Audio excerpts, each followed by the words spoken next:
Aslında kulüplerin kapatılması kararı yeni değil. Biz bunlarla çok daha önceden de karşılaştık ve bir direniş örülmüştü. Bugün de aynı şekilde görüyoruz ki ortak alanlarımıza yönelik öğrencilerin bir arada durduğu ve dayanışma ördüğü yerlerde saldırılar gerçekleşiyor kayyum yönetimi tarafından. Ve bu saldırıları tabii ki birbirinden ayrı bir şekilde değerlendirmiyoruz. 2021 yılındaki direnişte de 2023'te kulüp odalarının yerinden edilmesiyle aslında bu cevabı vermiştik. Şimdi ise 2023'te çıkarılmamış olan, hem Hall binasında kalmış olan diğer kulüplerinde, Güzel Sanatlar Kulübü, Müzik Kulübü'nün de yerlerinden edildiği bir senaryoyla karşı karşıyayız. Sabahın köründe kampüsümüze polislerle beraber girip kulüp odalarını almaya çalıştılar, boşaltmaya çalıştılar ve kampüsümüz birkaç gündür polis ablukası altında adeta bir karakola çevrilmiş durumda. Tomalar kapımıza yığıldı ve aslında buradan da şunu görebiliyoruz, öğrencilerden ne kadar korktuklarını görüyoruz. Biz bu saldırıları aslında devletin, erkek egemen devletin saldırılarından ayrı bir şekilde değerlendiremeyiz. Ve her şekilde söylediğimiz gibi özellikle demokratik üniversite talebimizi yükseltiyoruz burada bir araya geldiğimiz alanlarda. Tüm kayyumların gitmesi için bir çaba gösteriyoruz. Çünkü daha geçen yaz kampüsümüzde bir çocuk işçi çalıştırılırken reşit olmayan bir genç kadın eli silahlı bir erkek tarafından katledilmişti. Ve buna karşı tepki gösteren öğrenciler saldırılarla karşı karşıya kalmıştı. Biz burada aslında direnirken kampüslerimizde etkinci TÖK'ler için de direniyoruz. Kampüslerimizde bizim elimizden alınan tüm alanlarımız için de direniyoruz. Kampüsümüzde akademisyenlerin işlerinden edildiği bir senaryoyla karşı karşıyayız. Öğrencilerin kartlarının iptal edildiği, mezunların okula girişlerinin yasaklandığı bir tabloyla karşı karşıyayız. Daha önce de birçok direniş olmuştu bu okulda. Çok saldırı altında üniversiteler ve tabii ki bu süreçlerde de kart iptalleri, soruşturmalar, okuldan uzaklaştırmalara kadar giden cezalar aslında söz konusuydu.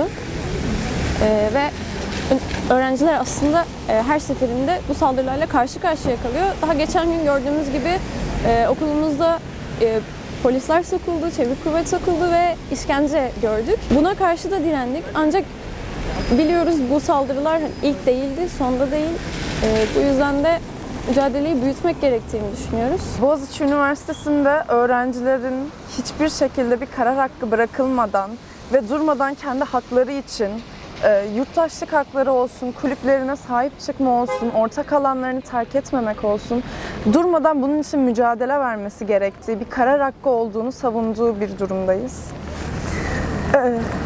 Kulüp odalarımızın ellerinden alınmaya çalışılması, kulüp etkinliklerinin engellenilmeye çalışılması, tamamen öğrencilerden bağımsız bir şekilde bu kararların verilmesi ve dayatılmaya çalışılmasına karşı Boğaziçi Üniversitesi öğrencileri de direnişe devam ediyor. Ben de aynı şekilde savunmaya da devam edeceğim.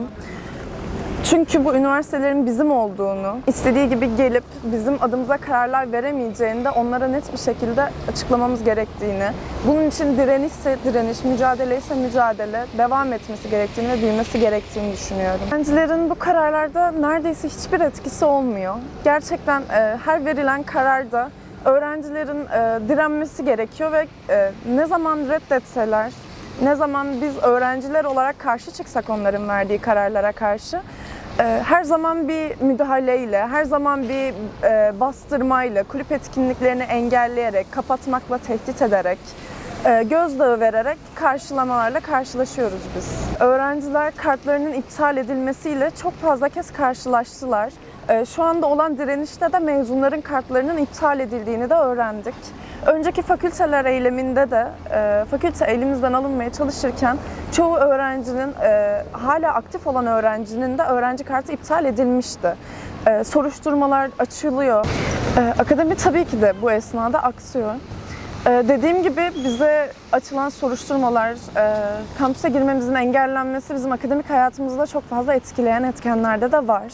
Bu sadece Boğaziçi'nde de olmuyor zaten. Bu çok fazla üniversitede de gerçekleşen bir şey. Çoğu üniversitenin ortak alanları, öğrencilerin ortak alanları ellerinden alınıyor. Kulüplerin etkinlikleri engelleniyor, hatta kulüpler kapatılıyor da.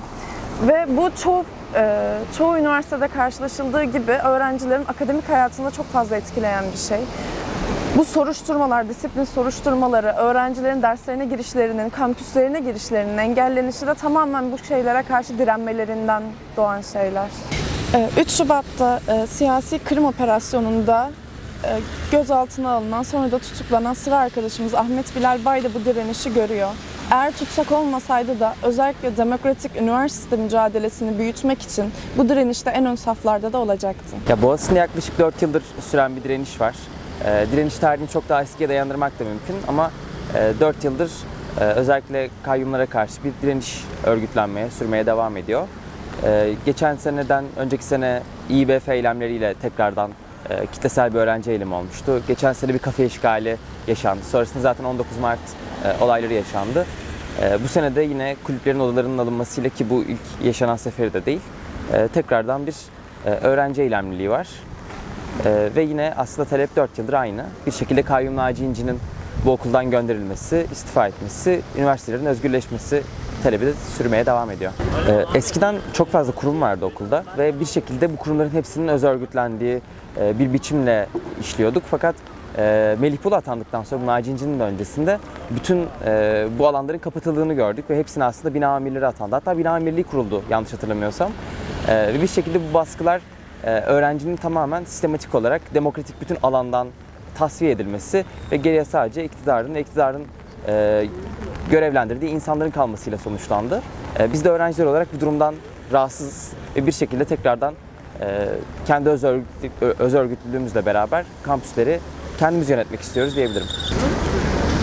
Ben kınama aldım. Katılmadığım bir eylemden ötürü kınama aldım. Sonrasında bunu belirttim ve yine de kınama cezam sürdürülmeye devam edildi. Birçok öğrencinin de benimle benzer durumlar yaşadığını biliyorum. Daha bu ders seçim döneminde birçok arkadaşımız uzaklaştırma aldığı için derslerini seçemediler. Bu olaylar çok sık yaşanıyor. Kart iptalleri çok fazla oluyor. Bu tarz baskıların öğrencilerin üzerine çok fazla olduğunu düşünüyorum. Zaten sürekli olarak Güney Kapı'da belki gözüküyordur arkada tomalar bekliyor. Bu klasik bir uygulama. Herhangi bir eylem vesaire yok yani sistematik olarak burada tomalar zaten beklemeye devam ediyor. Burada zaten sürekli olarak sivil polisler dolaşıyor, polisler sürekli olarak burada dolaşıyor. Bu da zaten öğrenci iradesini sindirmek için kısıtlı olarak iktidarın yaptığı bir şey. Bunların totalinde de zaten öğrencilerin akademik hayatlarına odaklanması veya kendi kişisel hayatlarına odaklanması da çok mümkün olmuyor.